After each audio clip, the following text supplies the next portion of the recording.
Hello all, GC Gamer here, and this is another episode of Football Manager 2016 Up the Pompey.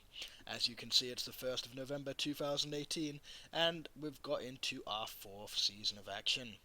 So, just to recap very quickly, first season we were in Sky Bet League 2, and we did not get promoted after losing in the playoff final.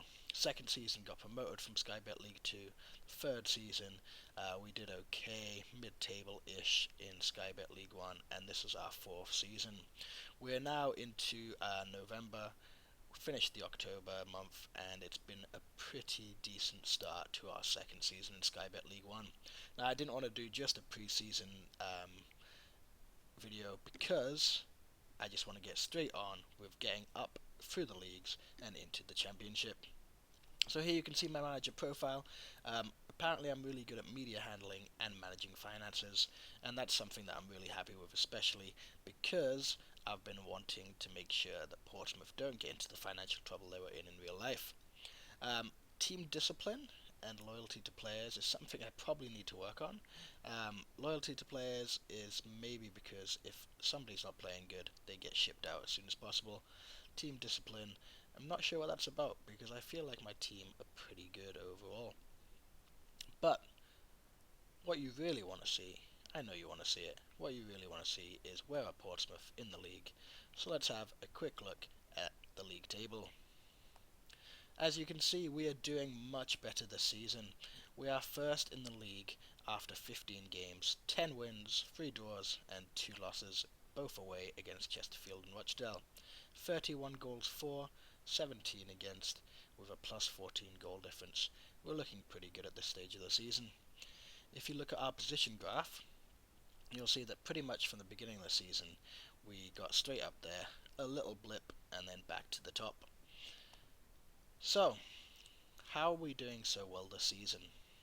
Well, part of it, as I've mentioned before, is down to one guy, and this guy has really been a revelation since he's come here, Sergio Rojas. Now, Sergio Rojas has good knowledge of France as well as South America, and this episode is titled The French Are Coming, because if you have a look at our transfer history, we have a lot of transfers coming in during the pre-season, as well as one that just came in yesterday, or a couple of days ago, Bouassi.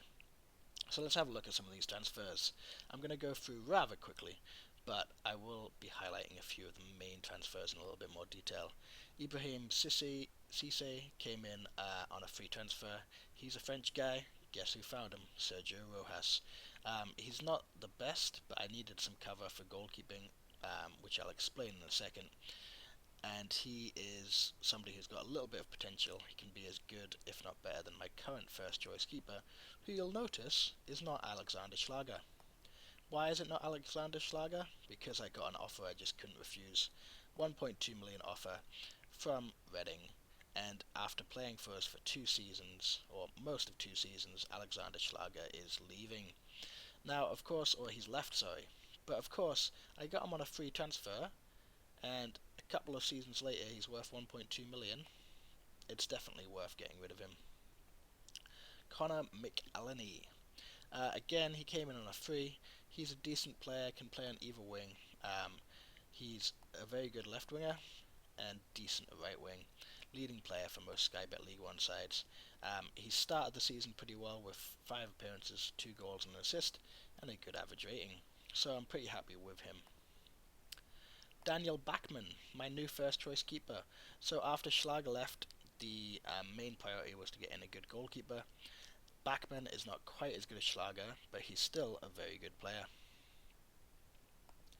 If you look at these stats, he has been improving slightly, but for a goalkeeper, aerial reach is something I always like. I also like to have one-on-ones, but his one-on-ones are not so good, and rushing out. I do like keepers who come out and close down players when they're one-on-one. So he's played 8 games, conceded 8, and has an average rating of 6.74, which is not too bad. Lionel Marquez. Now I signed this guy even though he hasn't got a work permit. Plan is to loan him out. He's also transfer listed, as I thought maybe I could get some quick money off him. Turns out I can't. but the plan is to loan him out for a season and then see if he can get a work permit, or see if he can keep on going back to the same team over and over again and get a work permit, because he's got the ability to be a good player. So he's a leading player for most Sky Bet League 1 sides, and he has a little bit of extra ability. Julio Pelegzoglu? Peleguzulu? No idea how to say that. If there's any Spanish-speaking people out there, please tell me how to say that name, because I'm going to be struggling. And hopefully I'm going to be struggling for the next few seasons, because he's 21 years old, and he has a lot of potential. He's currently suited to Sky Bet League 1 football, but the potential to be a Premier Division central defender. This guy could come with us all the way to the top. Now, he is from a very good academy. He's been at Arsenal since the 2013-14 season, and he came from Barcelona. So he's definitely got a good pedigree. Hopefully, he can continue to play for us. He's been playing a lot in the first team. Continue to play well, 7.61 average rating. Oh no, that was in Sky Bet League 2. He hasn't been playing for us. What am I saying? I sent him out on loan. I apologise. Forget about me. Don't even listen. He's on loan at Southend. How could I forget that? So he's on loan at Southend because he's not our first choice centre defender yet. But he is playing well for Southend. Sorry about that. Must be having a blonde moment. Jamal Loza. He's in on loan. More cover for the first team. And again, he's not going to be playing that regularly, but he has played a couple of games. Hasn't scored yet, but he's a decent player all round. As good as some of my other players. Andreas Bremer. Again, somebody with ability to be good in the future. Not so much right now.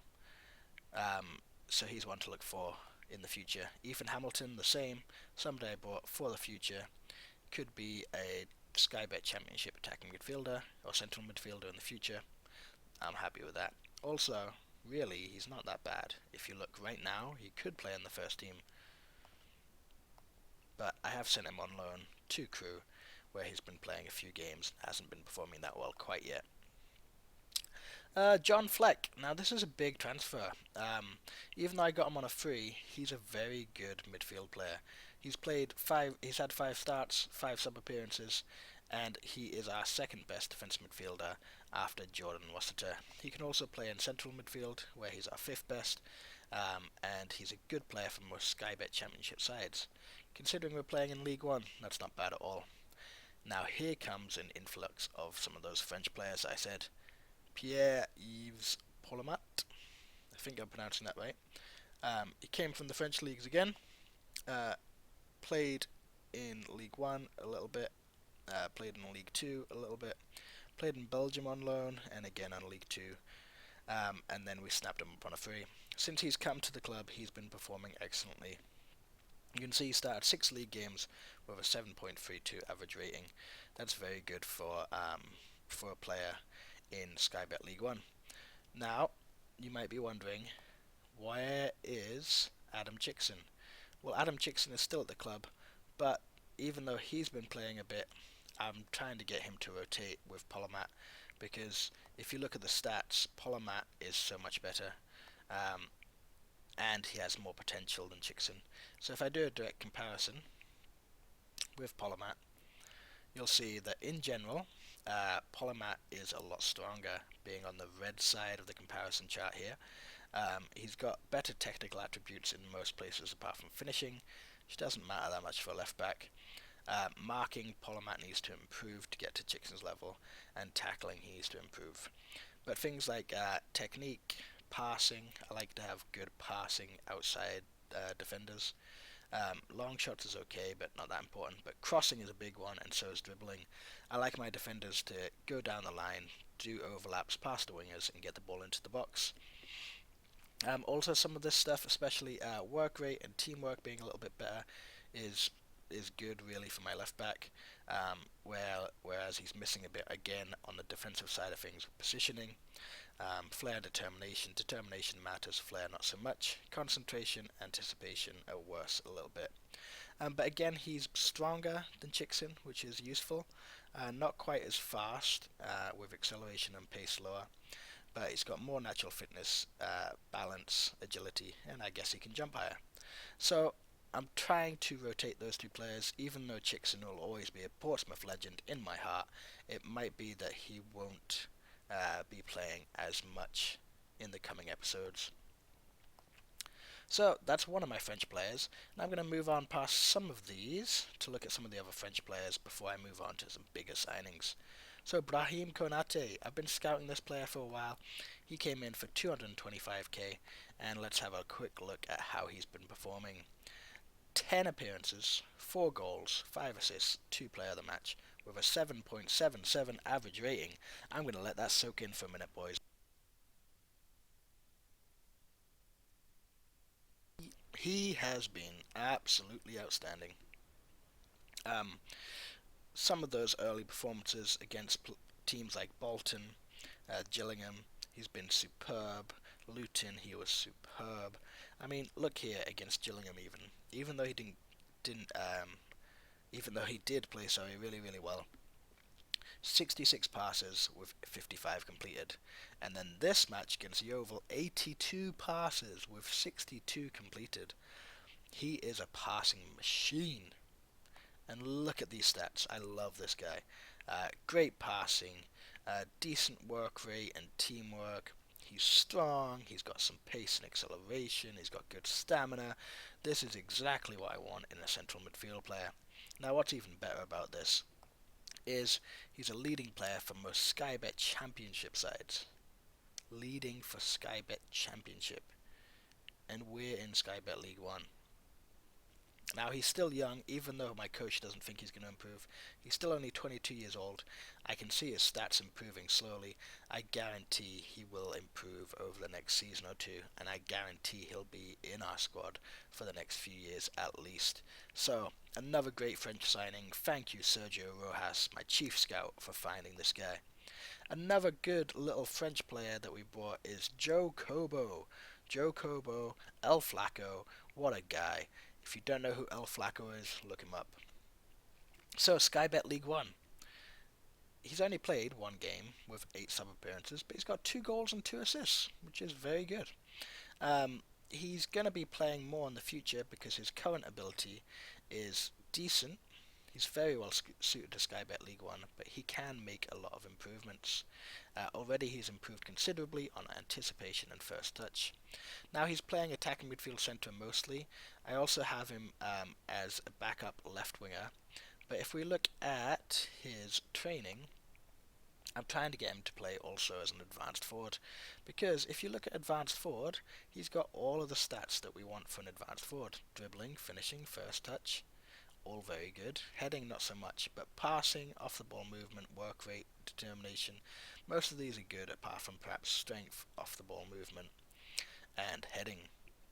So if he can play as an advanced forward, he'll give us some cover up top, and he could get a few goals. Now he has been playing there occasionally, which is where he's got a few of the goals. So if we look at where he's been playing, I played him left wing once, attacking midfield once, and then striker, where he has got a goal against Bolton and a goal against Burton. So I'm pretty happy with how he's been doing as well. Getting him in for a small fee of 425k, even though he's worth less right now, I guarantee in the future again we'll be making money off him. He's only 19 years old, he's got bags of potential, and I really think he could be a very good player for the long-term future of the club.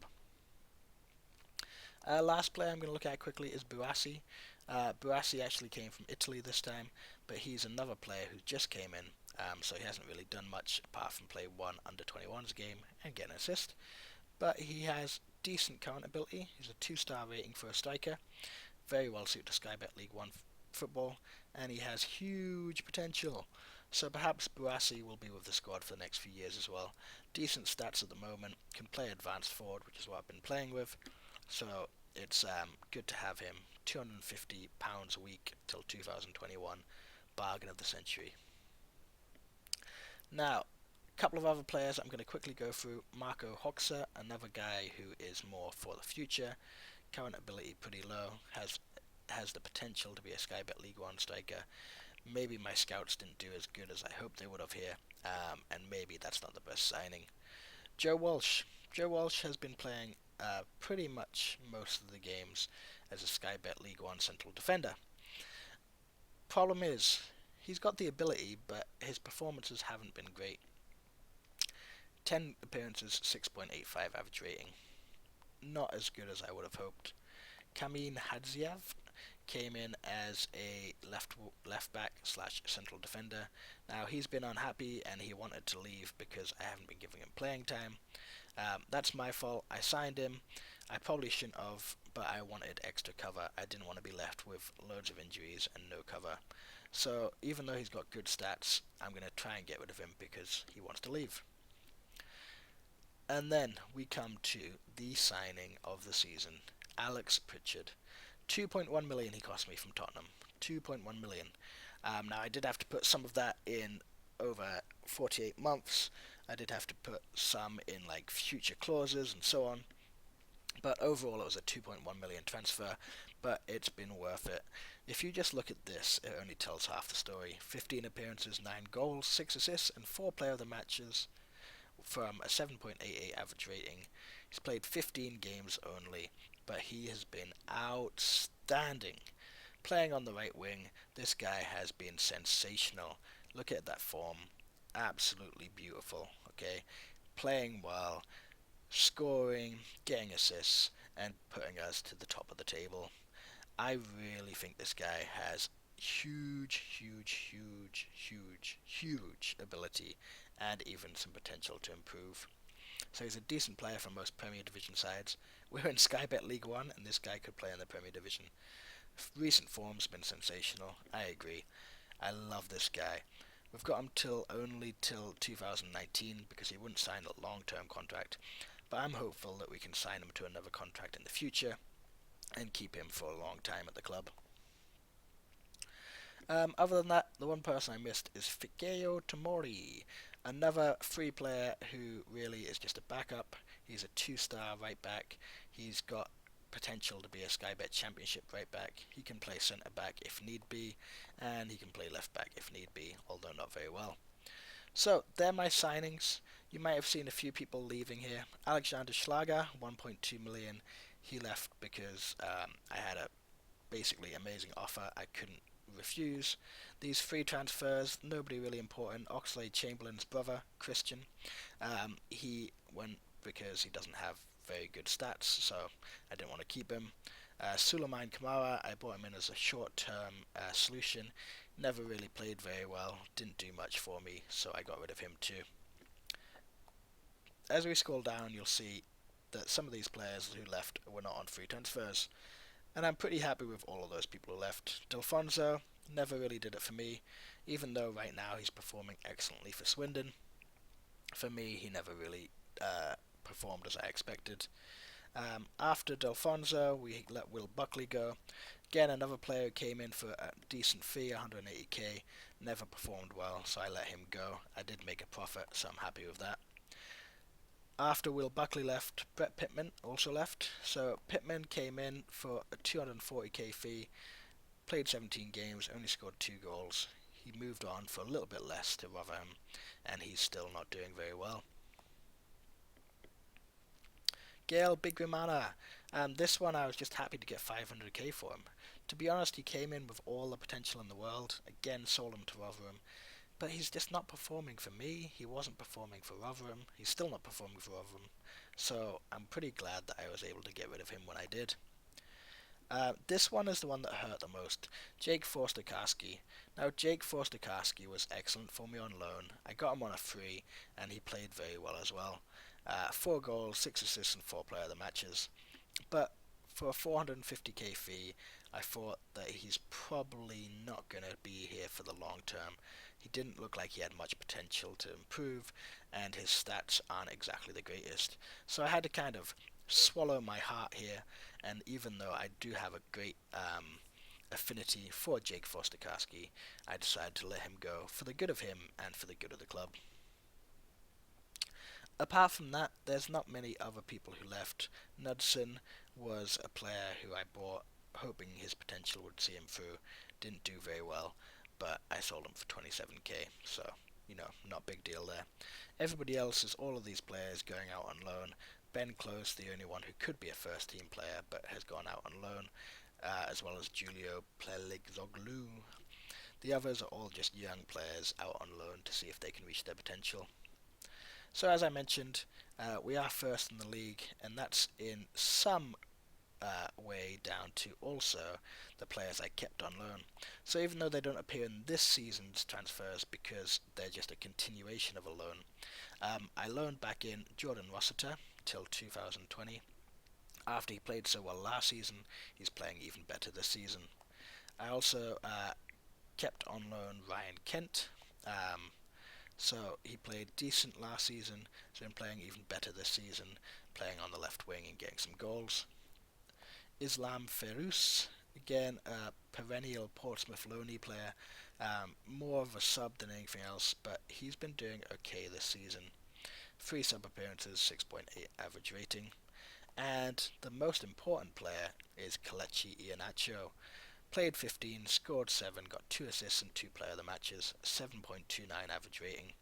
Now Iheanacho is one of those players who I really hope I can get on the first team on a permanent basis, because look, his contract with City expires on 2019, so as soon as I can I'm going to try and sign him on a free transfer, and hopefully he can be in Portsmouth for a long time. The reason why is because he's a good player for Sky Bet Championship sides and could be a good Premier Division striker in the future. Definitely someone to keep my eye on. Like I said, Kobo sometimes plays as a striker, as well as Kelechi Iheanacho. Now, quick look at the tactics. A few people have been asking about this. These are the tactics that I'm using right now. Flat back 4 with fullback, 2 limited defenders and another fullback. Defensive midfielder, a ball-winning midfielder and a central midfielder on attack. 2 wingers and an advanced forward. The instructions I use are as follows, but just to clear that up a little bit: retain possession, clear ball to the flanks, look for overlap, which is what I was mentioning earlier, why I wanted Polymat to come in and White to do that overlap. Play wider, close down more, and have a higher tempo. The other tactic I've been playing a little bit is Pompey 2. I don't play this that often, but this is also where Kobo can come in. He can play attacking midfield here as a shadow striker or an attacking midfielder. Sometimes I change that to advanced playmaker, attacking midfielder. And then it's a bit more of an attacking formation where I hope to score a few more goals. So, how are our finance doing? After all of those transfers, we've been actually keeping a pretty decent overall balance of 2 million. This season we've made a profit due to some of those transfers, and I'm hoping to do that every season. I want to try and make a profit as much as possible so I can ensure the long-term future of Portsmouth FC. So that's about it from me. Is there anything that you would like to see more of? Is there anything you'd like to see less of? Please let me know in the comments below. If you look at our schedule as we finish, you can see that everything's been going well. Again, Capital One Cup hasn't been that important for us, so we put out a weakened team, and we lost 2 games, one recently against Chesterfield. We're hoping to continue our march towards the Sky Bet Championship, and I really believe this season might be the season that we win the Sky Bet League 1. So please like, comment and subscribe for more Football Manager 2016 Up the Pompey action.